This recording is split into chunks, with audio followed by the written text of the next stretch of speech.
بے حیائی کی ایک بدترین صورت یہ ہوگی کہ انسان ایک ایسے دور میں داخل ہو جائیں گے کہ مرد مردوں کے ساتھ، عورتیں عورتوں کے ساتھ بے حیائی کریں گی۔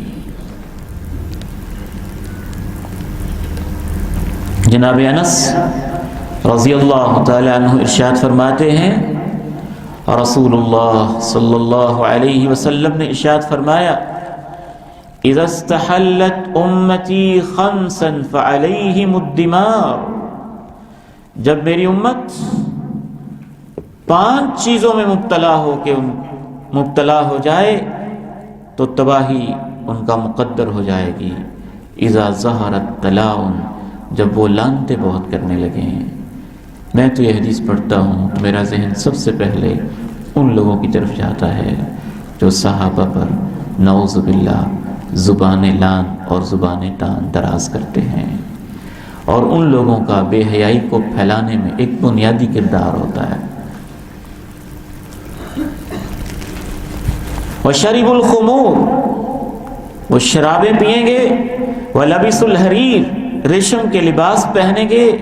وَاتَّخَذُوا الْقِيَانَ، گانے والی عورتیں اسپیشل رکھیں گے، وَاقْتَفَى الرِّجَالُ بِالرِّجَالِ وَالنِّسَاءُ بِالنِّسَاءِ، مرد مردوں عورت عورتوں کے ساتھ بے حیائی کریں گے۔ جب یہ کام ہونے لگے تو تباہی آنے والی ہے۔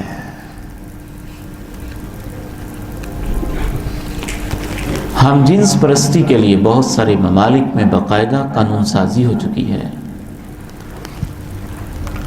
اور 50 ممالک کے ہم جنس پرست اور بے حیا لوگ مظاہرے کر چکے ہیں کہ ہمیں بھی ہمارے حقوق دیے جائیں،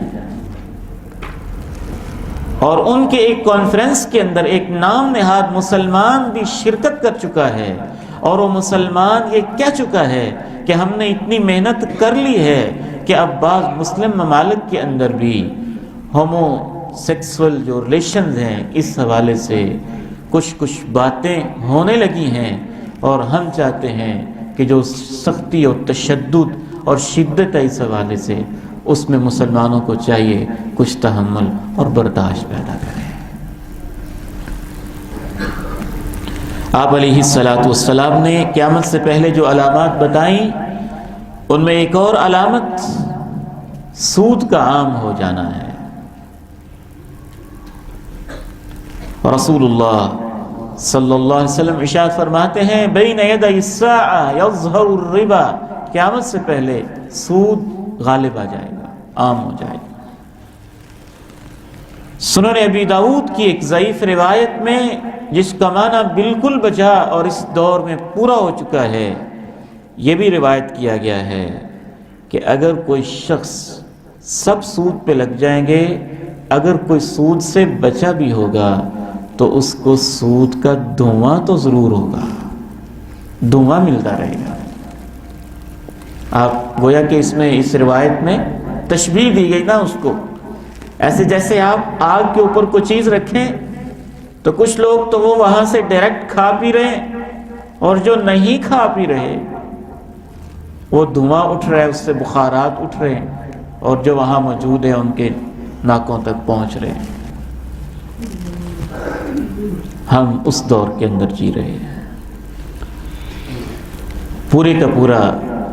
دنیا کا بین الاقوامی سسٹم سود کے اوپر کھڑا ہوا ہے، اور ہمارے اس امت کے وہ نوجوان بیٹے جو علماء کے پاس بیٹھے بغیر، قرآن و سنت کی تعلیم لیے بغیر براہ راست بزنس کو پڑھتے ہیں، اکنامکس کو پڑھتے ہیں، بینکنگ کو پڑھتے ہیں، اکاؤنٹس کو پڑھتے ہیں، ان میں سے بہت سارے نوجوان یہ سوال کرتے ہیں کہ سود کے بغیر نظام چل کیسے سکتا ہے؟ میں تو اس کا سادہ سا جواب دیتا ہوں، ویسے چل سکتا ہے جیسے ہم نے دنیا کو 1000 سال چلا کے دکھایا ہے۔ مسلمانوں نے 1000 سال دنیا پہ حکمرانی کی اور بغیر سود کے نظام چلا کے دکھایا ہے۔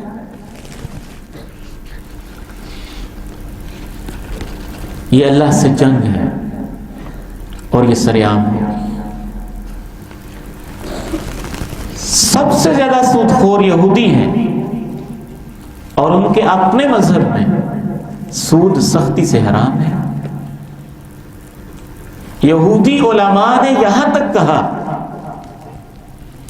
ان میں سے جو مسلمان ہوئے اپنی کتب کی تعلیمات کی روشنی میں یا کسی بھی انداز سے،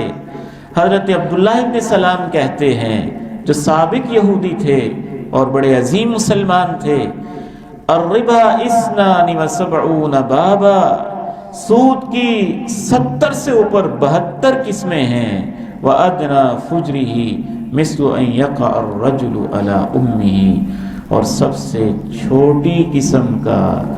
ایسے گناہ ہے جیسے کوئی اپنی ماں سے بے حیائی کر رہا ہو۔ بعض روایات میں سے اللہ کے پیارے نبی علیہ السلام کی طرف بھی نسبت کی گئی ہے، لیکن محقق علماء کے مطابق وہ روایت ضعیف ہے اور درایتاً بھی ثابت نہیں۔ صرف یہی نہیں بلکہ قیامت سے پہلے اوورآل انسان حرام کھانے کا اتنا عادی ہو جائے گا کہ وہ سوچے گا ہی نہیں کہ جو میں کھا رہا ہوں یہ حلال ہے یا حرام ہے، اس پہ وہ سوچنا ہی چھوڑ دے گا۔ صحیح بخاری میں جناب ابو ہریرہ بیان کرتے ہیں کہ رسول اللہ صلی اللہ علیہ وسلم نے ارشاد فرمایا، لَيَأْتِيَنَّ عَلَى النَّاسِ زَمَانٌ، لوگوں پہ ایک ایسا وقت بھی آئے گا، لا يبال المرء بما اخذ من المال، کہ انسان آنے والے مال کی کوئی پرواہ نہیں کرے گا، امن حلال ام من حرام، یہ حلال طریقے سے آ رہا ہے یہ حرام طریقے سے آ رہا ہے، یہ حلال ہے یا حرام ہے۔ بے حیائی پھیلے گی، خلاصہ ان باتوں کا ہوا، اور حرام خوری پھیل جائے گی، اور حرام خوری میں بالخصوص سود پھیل جائے گا۔ جب یہ دو چیزیں پھیل جائیں گی تو انسانوں کے اندر سے حیا بھی رخصت ہوگا، حیا رخصت ہوگا تو ایمان بھی رخصت ہو جائے گا، ایمانداری ختم ہو جائے گی، آہستہ آہستہ ختم ہو جائے گی، حتیٰ کہ لوگ کہیں گے کہ فلاں خاندان میں، برادری میں، محلے میں ایک ایماندار بندہ ہے،